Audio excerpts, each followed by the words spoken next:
it found over 3 million owners. And most of all, it defined the small car.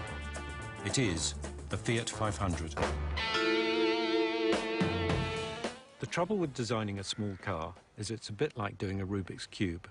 You get the blue surface right, and then you find that all the other faces are messed up. That it has to do absolutely everything that a big car does, but for a lot less money. So it has to be compact on the outside, and yet it has to be big on the inside. But the great thing about the Fiat 500 was it cracked this problem. The Fiat 500 was born out of necessity. Post-war Italy of the 1950s was a country that needed to get on the move. Any car that did the job would have to be cheap. And Italian families were large, so it would have to fit all the bambinos in. Yet the 500's designer, the brilliant Dante Giacosa, decided that even though his car was built for pennies, its owners shouldn't have to suffer for the pleasure.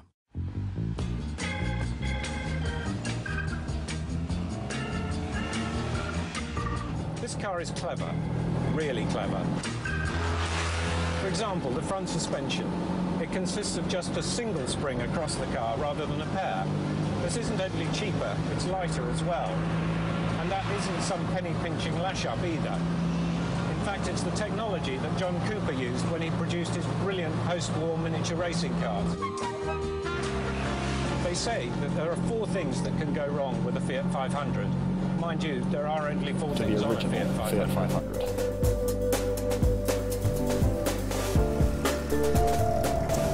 The Fiat 500, or Nuova Cinquecento as it was known at the time, went on sale in 1957. That was before the Mini was any more than a glint in the eye of Alec Issigonis. And it was designed by no less of a genius, none other than Dante Giacosa himself. What he came up with was a family car about the size of a baking tray, which would nevertheless seat 4, well, at least if you're not 6'4", and became the quickest, most efficient, nippiest and fun way to cut through the traffic of Milan, Turin and Rome that had ever been invented. Probably still is.